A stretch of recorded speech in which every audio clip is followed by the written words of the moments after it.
Eamon, Richard Satchwell has been found guilty of murder. So we're going to have a good chat about what we couldn't really, because this was in front of a jury and you're restricted in that you can only really talk about exactly what evidence has been placed before the jury. Even in legal argument, we can't discuss until afterwards, until conviction.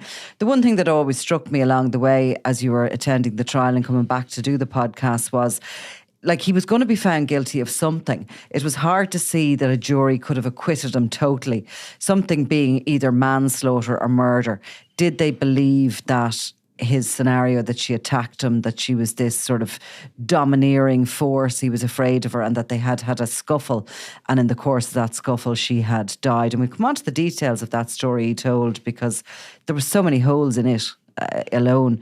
But yeah, so it was a trial that you kind of knew this guy was going to jail. Yeah, it's kind of like going to watch the movie Titanic. You know, the boat's going to sink at the end of it. That's but they're going to wait and see how they manage to make it last for 3 hours. Yes. So in this case, of course, it lasted for 5 weeks, and the jury just finished there this morning in 9 hours and 28 minutes of deliberations, which started late on Tuesday.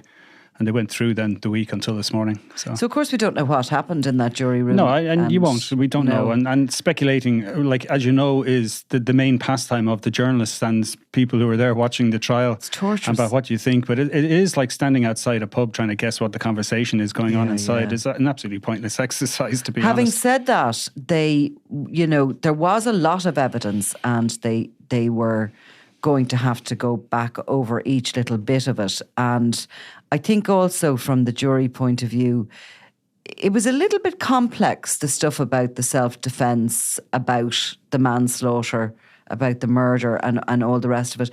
And I think there was one thing they didn't have, which was they didn't have a cause of death. Sure they didn't, although they suspected she'd been strangled. Yeah, there was no cause of death. And they only had his version of events of what happened in her final moments. And I think the jury, it was explained to him very carefully by Judge Paul McDermott, and he was very exacting in explaining the difference between, murder, manslaughter and acquittal, whether, on the full defence of self-defence and the partial defence of self-defence, which would lead to a manslaughter, and the use of unreasonable force by a reasonable person or unreasonable force by an unreasonable person, and so on. Yeah. And it was, I think, explained to them, and they without a doubt took it seriously. I mean, two of the jury today were in tears, after the verdict was read out. The foreman came in and was asked, do you have a verdict? And he replied in a strong voice, yes. And he handed over the issue paper, which is where they tick the box with the options of the verdicts that they had.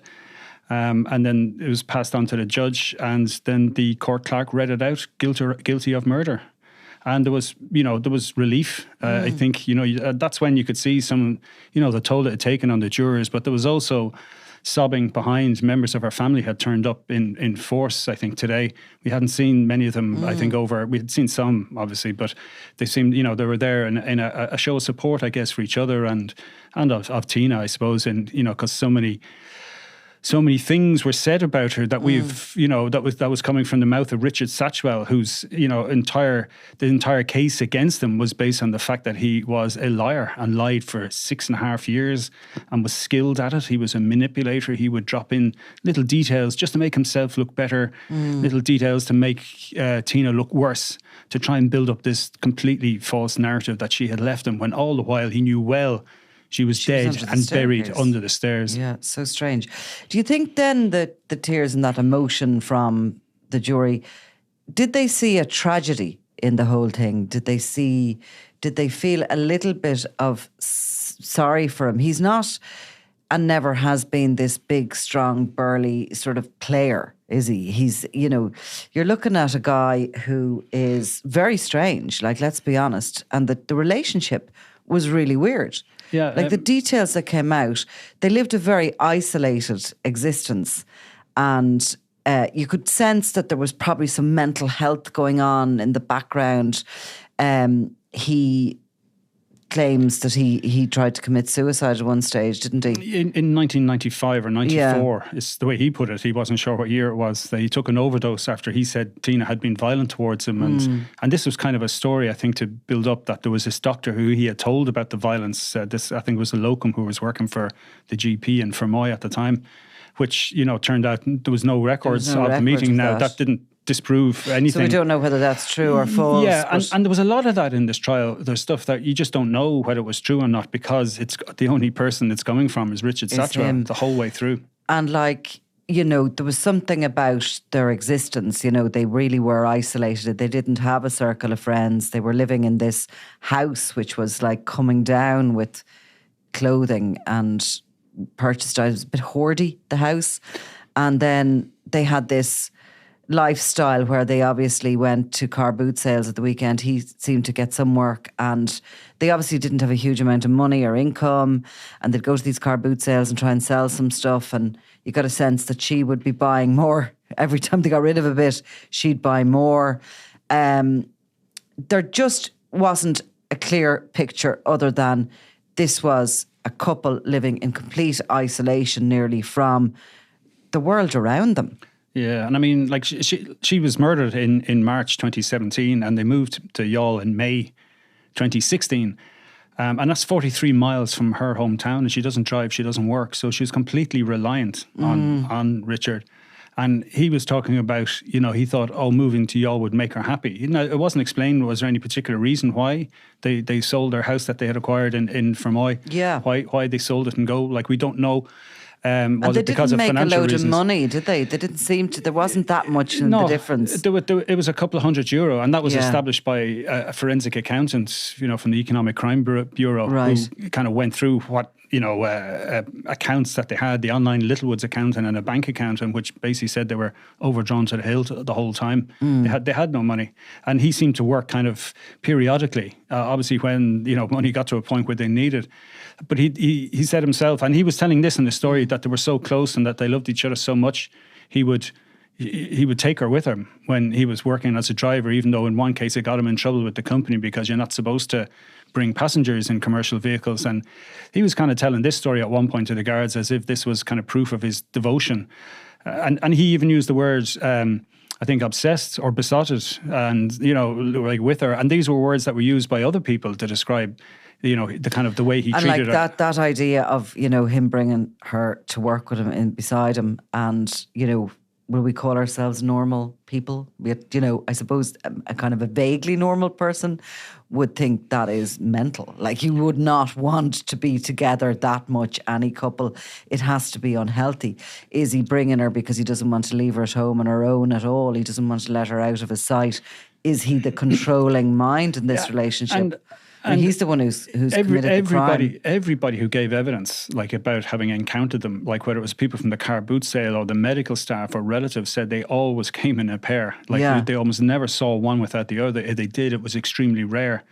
Like, they even went to doctor's appointments together. Yeah, and, you know, they would accompany each other to the doctor's appointments, and even. But there was nobody close enough to raise a red flag, because she, as the victim of this crime, I mean, Tina Satchwell's life was taken from her by this man who had isolated her from everybody and everything. And you get a little sense of her that she's sociable. When she does get out to the car boot sales, she's going around and she's chatting to people, and she's friendly and yeah, she's open, talkative, bubbly, friendly. All these adjectives are used to describe her. But he's bringing her with him. He's bringing her with him to work, and he's going to the doctor's appointments with her and all the rest of it.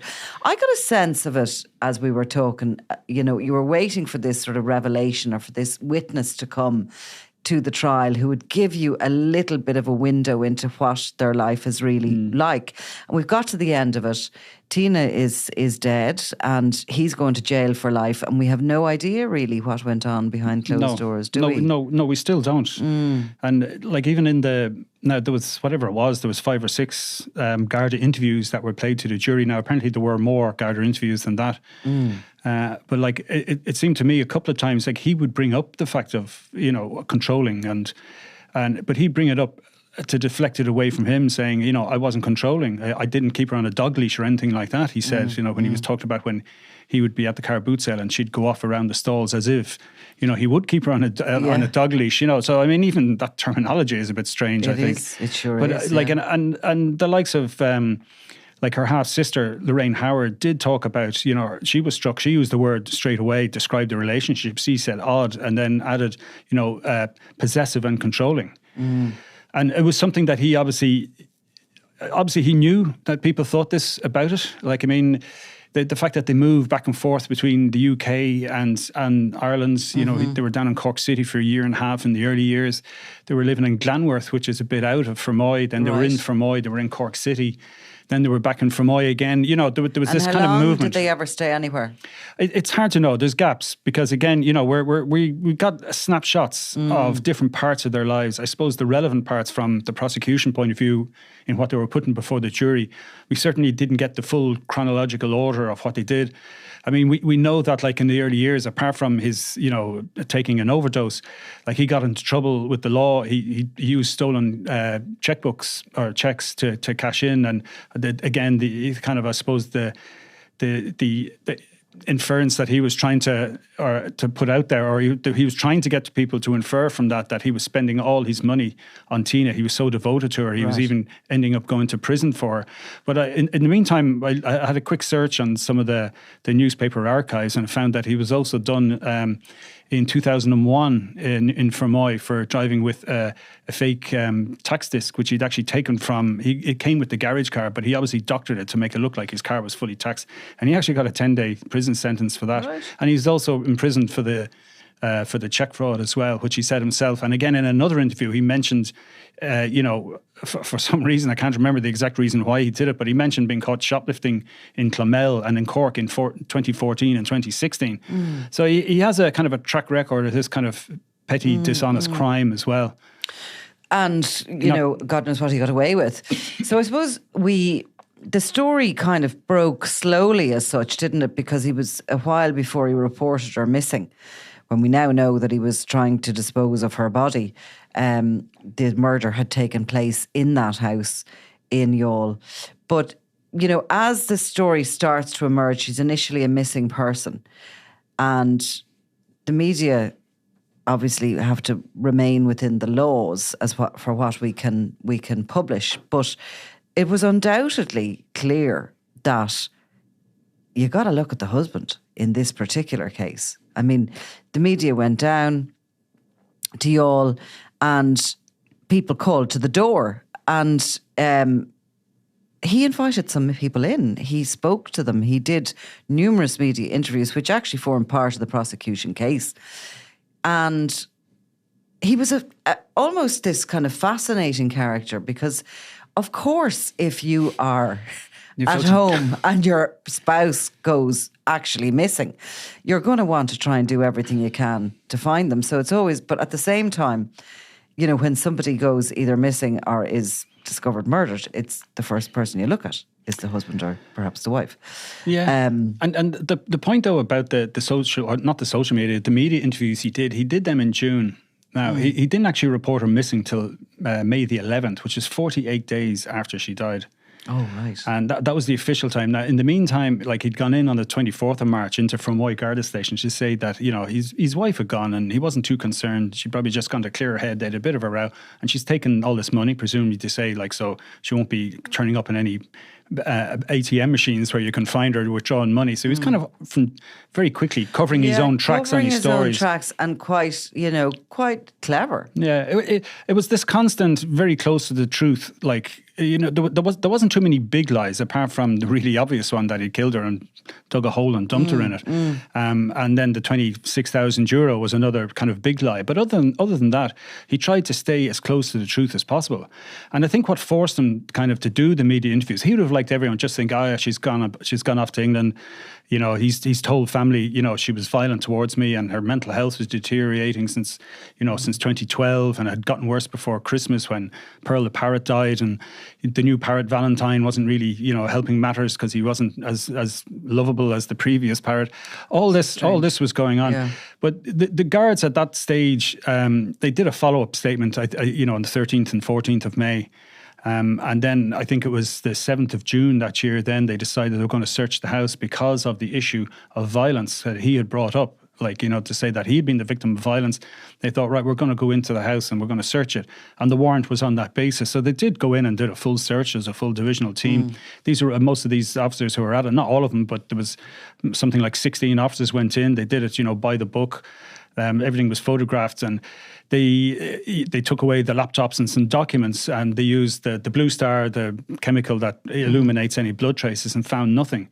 And obviously the people in Youghal saw this going on, and social media more or less took off a life of its own, and there were rumours about, he must have killed her, he must have done it. So he was actually feeling pressure from that point, which is why he went on. And I mean, I think the first one he did was at RT.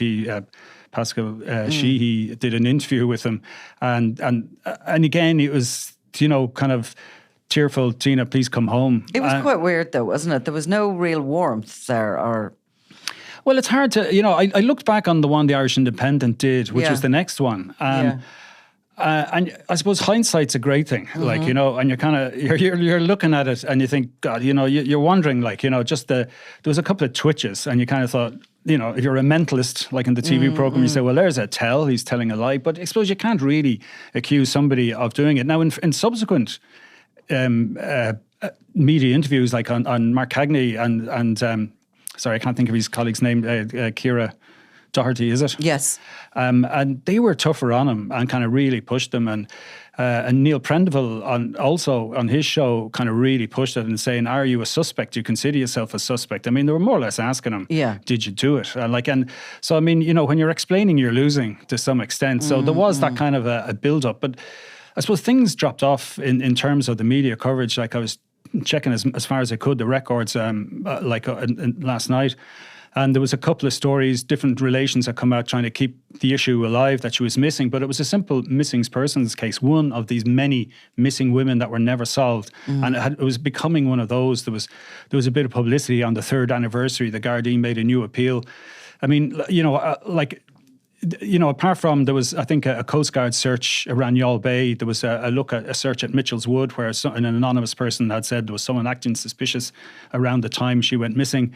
And the guards went in and searched that place, and of course came up with nothing. And not obviously, but not surprisingly in a way, he turned up outside that. Paul Byrne, I think, rang him from TV3, as any good journalist does, and he was happy to go and do an interview outside the forest with the guards and the guard barrier in the background. Of course he was happy. And he's there, she wasn't there. And again saying, if they do find her in there, I don't know how I'm going to cope. I just won't be able to cope. So he's pushing this narrative entirely. That he's madly in love with this woman who has left him, and he just wants her home when he knows exactly where she is. Now, unfortunately, I suppose, what is it, 4-5 years later? It's 4.5 years later. 4.5 years after she goes missing. And they pretty much immediately see this woman is not alive, and she never left that house. Yeah. That's what they conclude, because, of course, there was bits of CCTV around. Some of it wasn't working in the town, but some of it was. And sometimes it's what you don't see on the CCTV.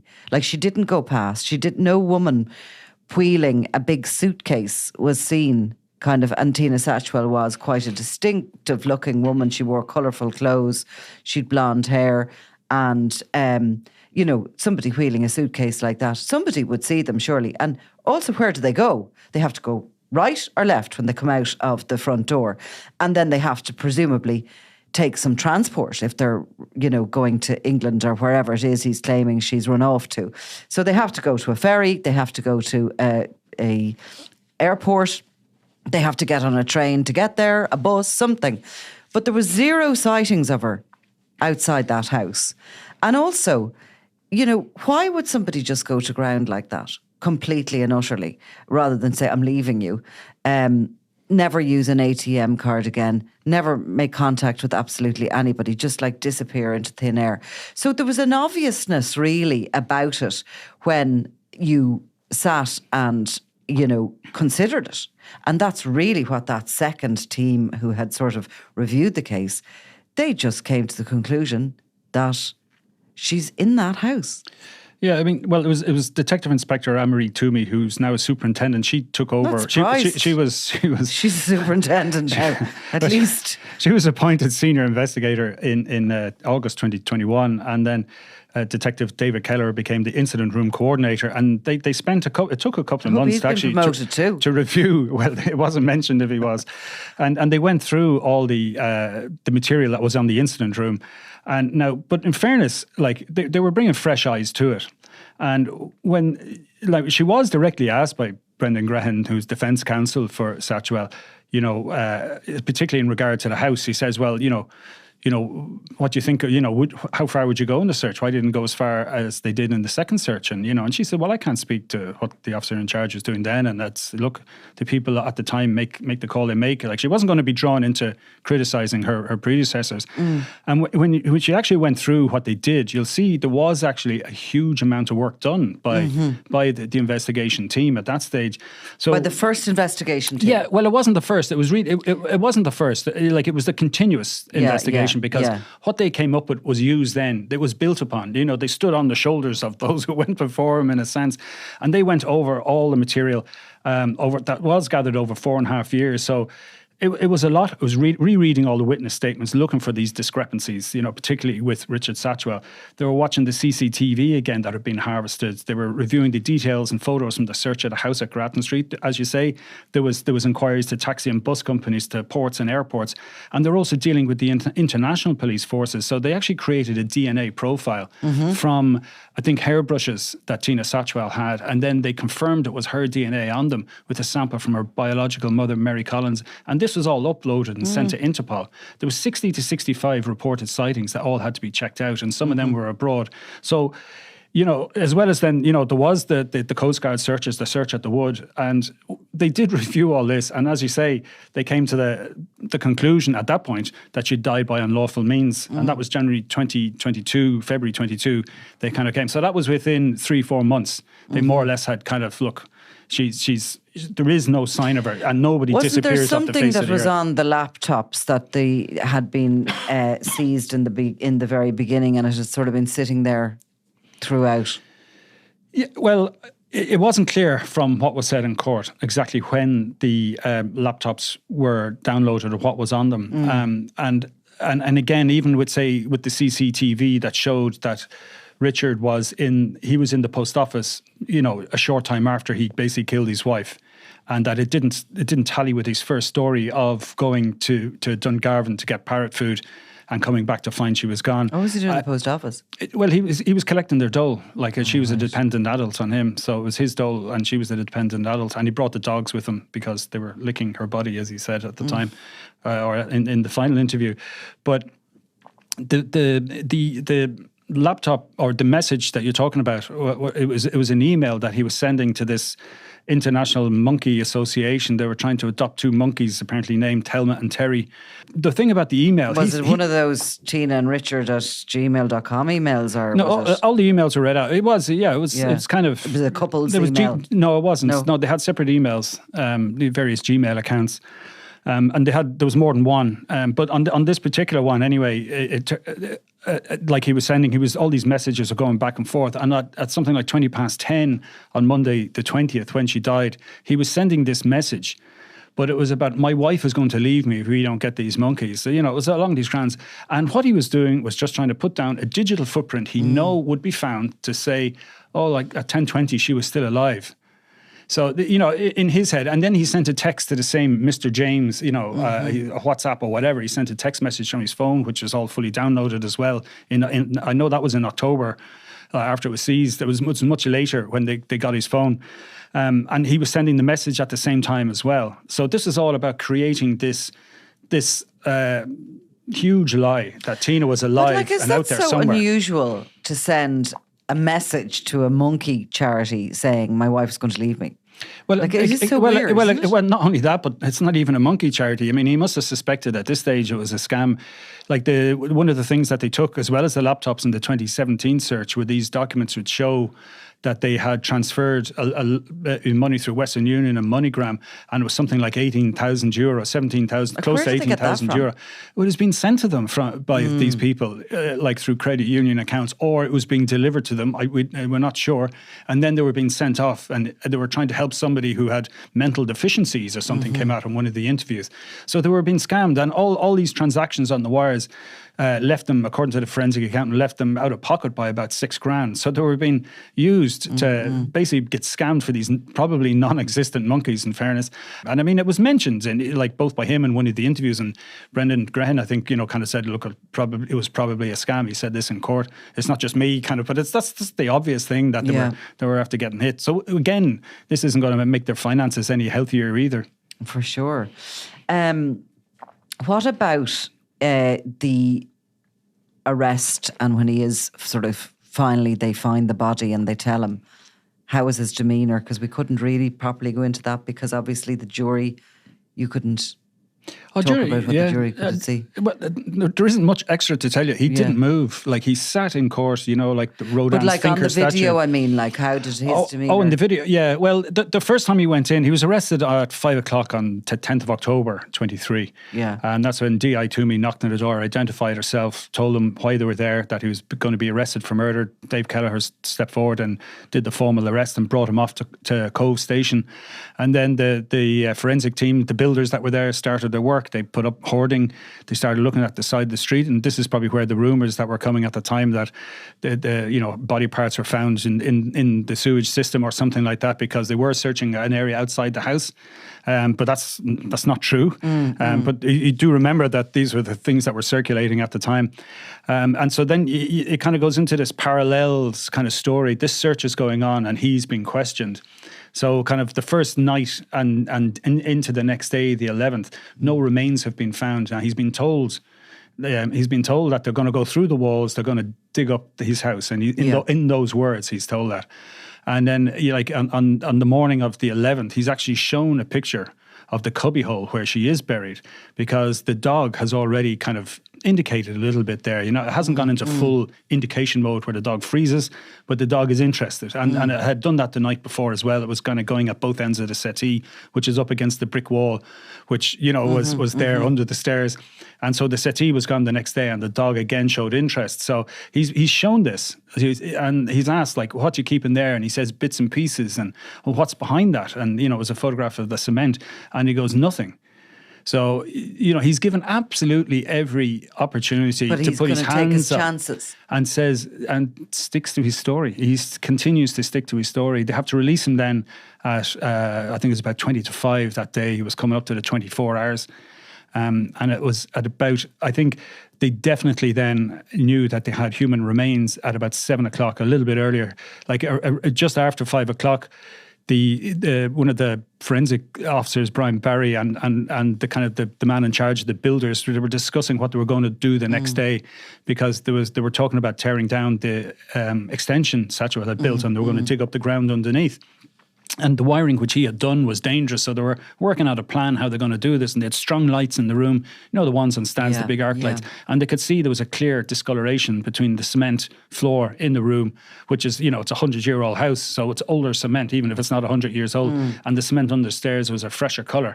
So they thought, well, the dog has been in there looking at it as well. So one of the builders kind of went in with a little power tool, a kind of handheld Kango hammer, and tapped it and said, hey, look, it sounds hollow underneath. So he got to go ahead to whack it. He cracked it open, and they found, in a short little dig after that, then they went about down 2 foot on one part of it, and they found a concrete slab and a little bit of plastic, and they stopped. So that was about 5 o'clock. So he's just after being released.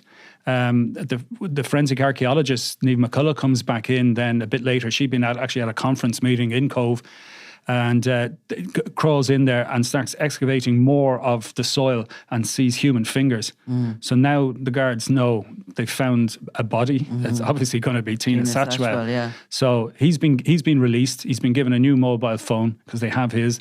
They can't go back to his house, so they've organised accommodation for him.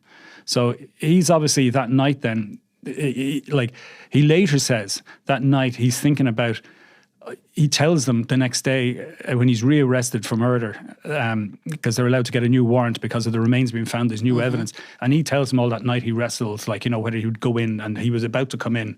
And he was actually arrested on the street by a bus stop just outside the Garda station in Cove.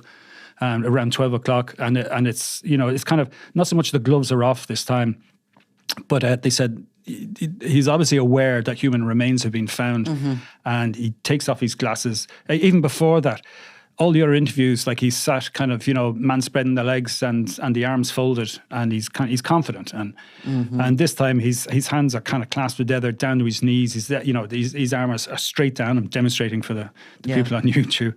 And then he takes off his glasses and sobs and blurts out this really quick version of how she flew at him with a chisel. He fell back and he was trying to hold her and she's dead.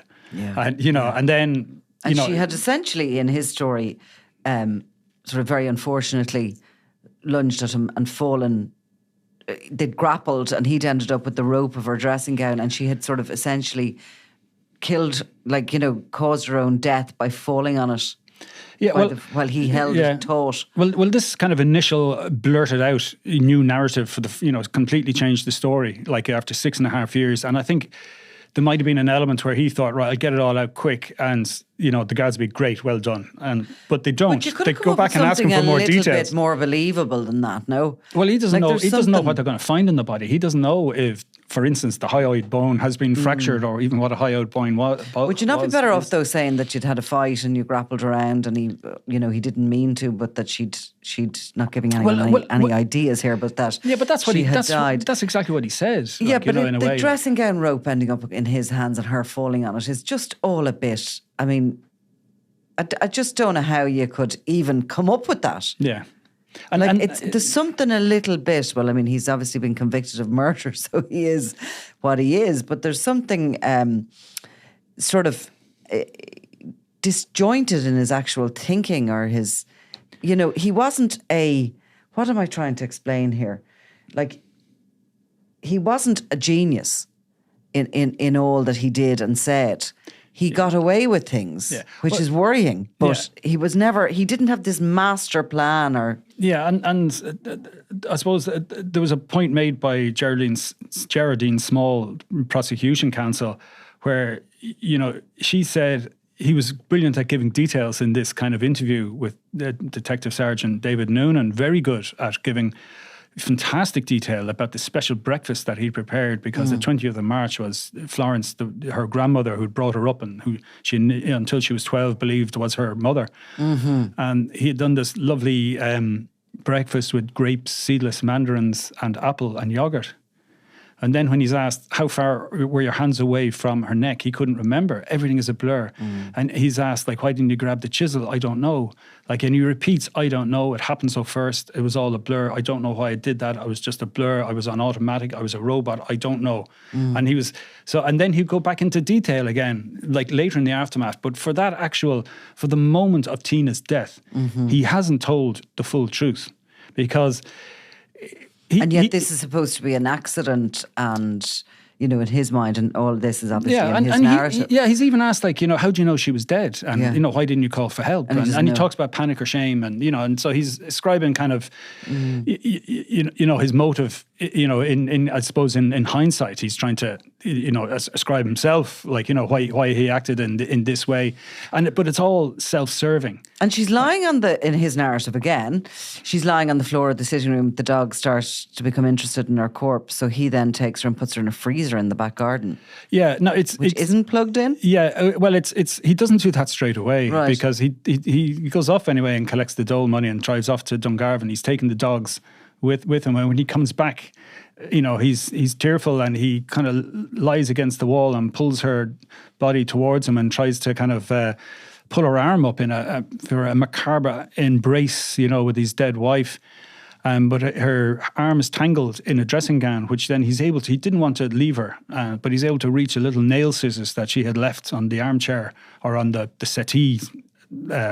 And he slowly cuts it, and it was very difficult, he said, because it's a nail scissors and not for cutting fabric, and of course the emotional state he was in, and it's a strange kind of thing to bring up, because when the gown belt that's found with her body, Maureen Bolstead, the pathologist, says she cut it in half because she couldn't remove it otherwise it would just disintegrate, and there is no other belt found.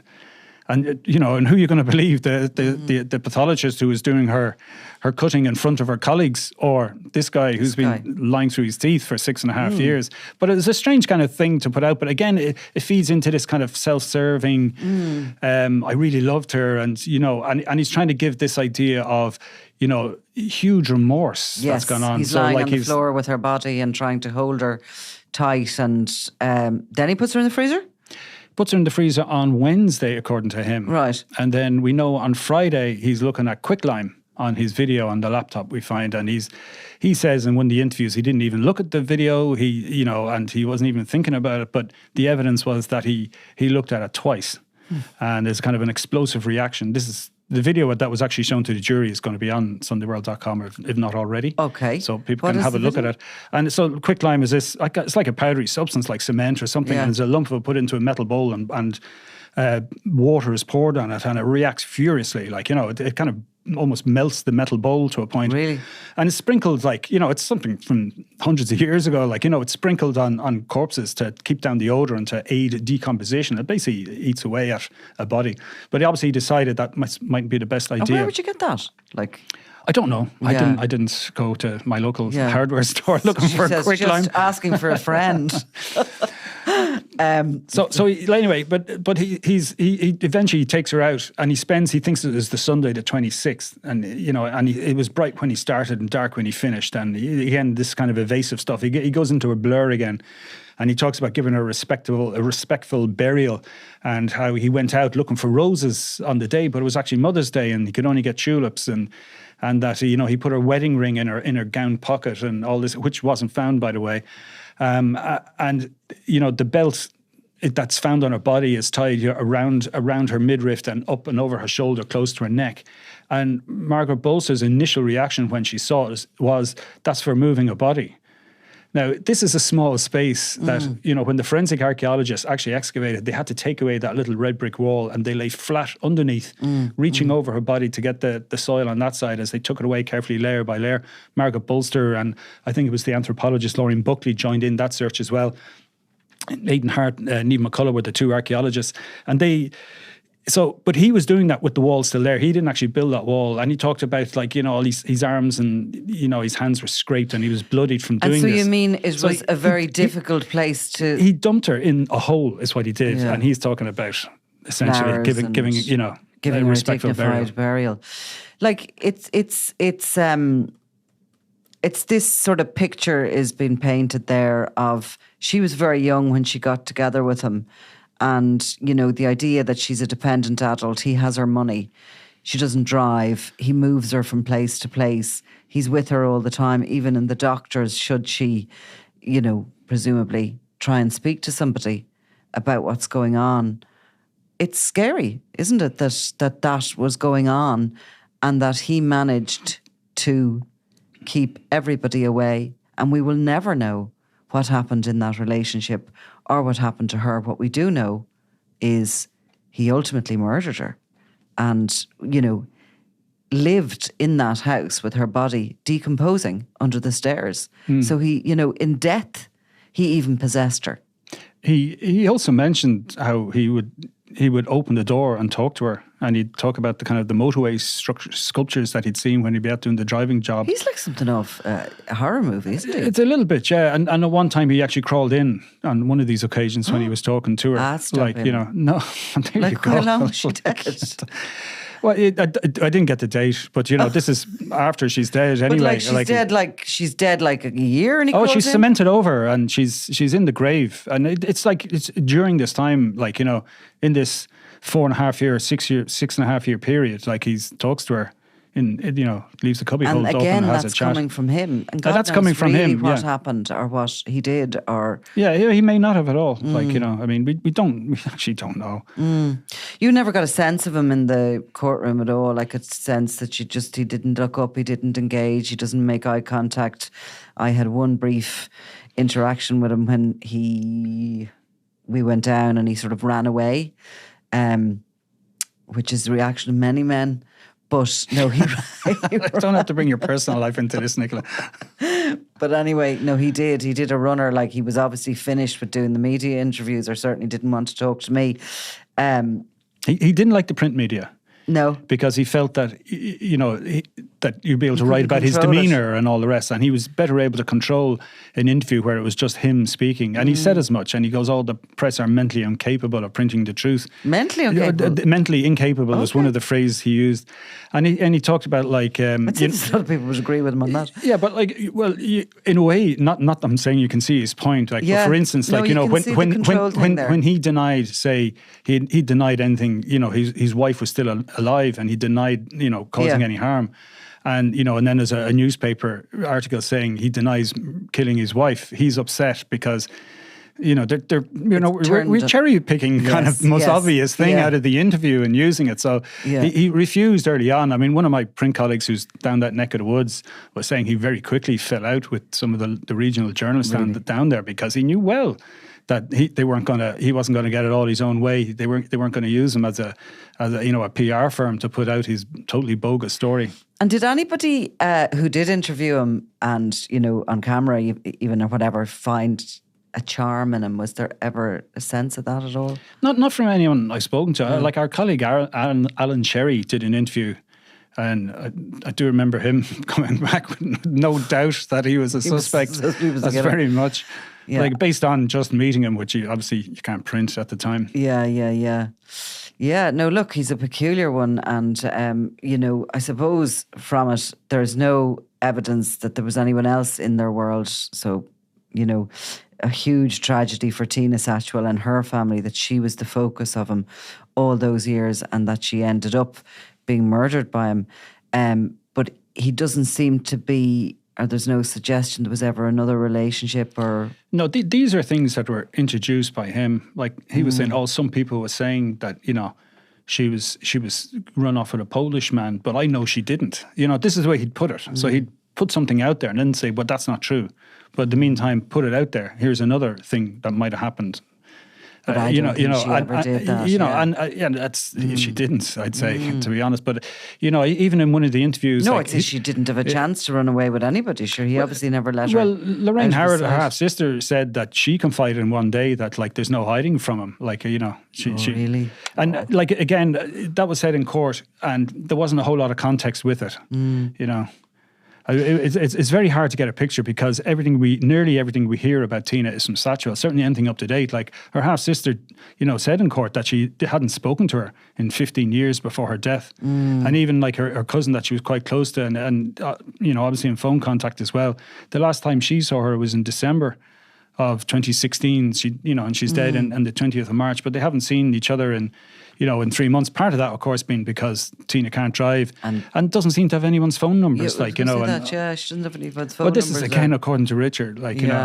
So he is going to jail for life. He's been in jail in custody since he was charged. Yeah, how's he getting on? There was a bail application which was refused. Apparently, that was mentioned in court. How's he been getting on? Do you know? He's apparently a very good cook.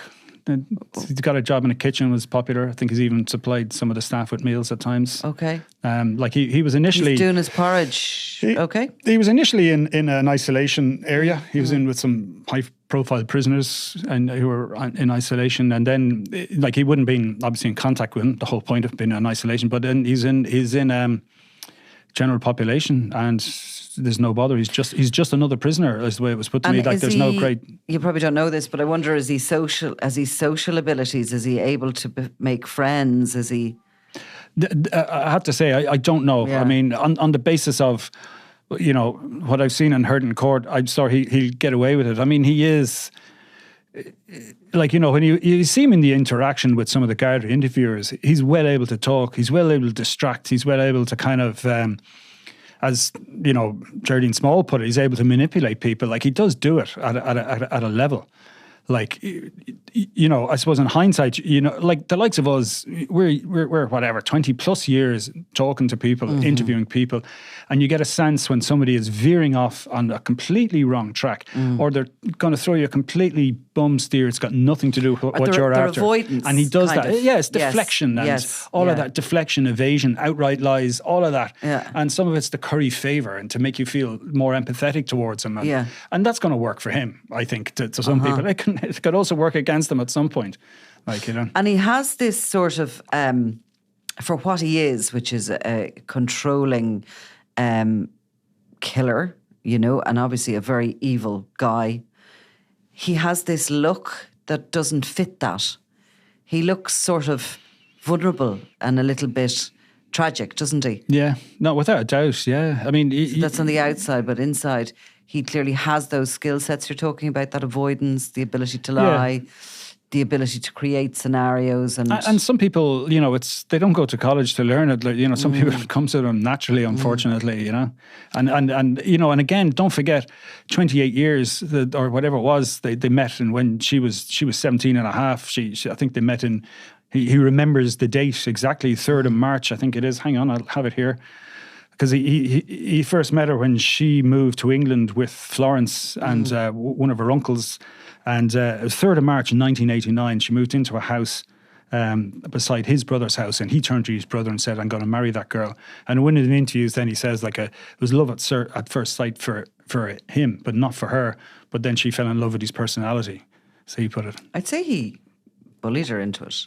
Well, I don't know. Well, whatever. Look, I mean, she's you know, she's you know, given the way he. Well, she was there was a definite probably an element of vulnerability on her part as well. Yeah. Like we heard from her half sister about, you know, when she was, you know, around confirmation age and got her birth cert and realised that her mother was actually her grandmother, and her best friend, who was her niece, was actually her sister. Her mother.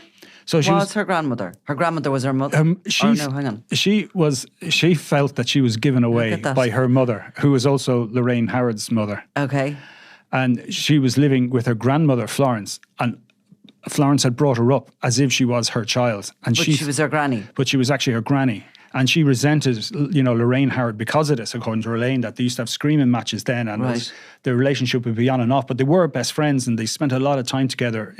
So the mother kind of gave her to the granny to rear. Yeah, that sort of thing used to happen in Ireland all the time. It was mad. Yeah, but this was something, according to Lorraine, it was something that Tina took very badly. And so you can imagine as a teenager how upsetting that would be, and then that feels this big 6'2" Englishman arrives on the scene and probably provides some of the security that somehow she felt she hasn't been given. Yeah, that feels such a true and genuine thing to say by her half-sister. You can just absolutely imagine that is real. And then a lot of what he has said in his narrative, you kind of go, I don't know, because he's so unusual. He doesn't really have stories that fit in the normal, ordinary world or something. And we'll never know, as I said, what happened to poor Tina in the last moments of her life, or what exactly he did to her. But one way or another, he is going to jail for the rest of his, probably, well... I think the average now is about 22 years for life reserve. So at least that. He is... you got me there now. He's 1966 he was born in, so he's 58. Oh, I'm glad you did that. She was 45 when she died. Ah, was she? Yeah. Ah, the poor woman. Yeah. I mean, definitely. It's terrible that, you know, she was scooped up by a guy like this and never got much experience of life outside of his orbit, really. Now, you've been covering the whole trial, so you're going to be doing... There's also a proper... It's not over yet. Why? We have the sentence hearing on June the 4th as well. So if there's a victim impact statement, we'll hear it then. The judge will obviously... And there'll be something from him in his defence, you know, in if there's an apology, or like, I mean, there will be some kind of mitigation put on record. Will they give a little bit about his background, or I don't know. They do that in a mandatory sentence. I'm trying to think. You do, you have in some cases. You do hear all that. Right, so it's not quite over yet, but you have been writing away, and you're producing a really good long read for us online on SundayWorld.com, and we're hoping that we're going to get to record it for audio for those of you who are too bloody lazy to read anymore. And I'm going to include myself in that, because oh my goodness me, I just turn on my New York Times and press a button and somebody reads the stories for me. There you go. That's the way I'm gone now. I'm going on holiday soon, and I'm going to have to buy a book and read it. I think you're already there, are you? Yeah, oh yeah. Absolutely. Keep getting dragged back. But it's been a busy week. I have to try and buy a book and make myself read it, and I'll be annoyed like that there's nobody. I don't like that Audible thing. You could hire somebody, one of the waiters or something in the hotel to start reading it to you. Yes. In their Spanish accent. Italian, actually. Italian, even better, says you. Absolutely. Okay, thanks a million, Eamon. And we will return to it for the sentence, and in the meantime, you're going to keep going on that tone. No worries. Okay. Always a pleasure, Nicola.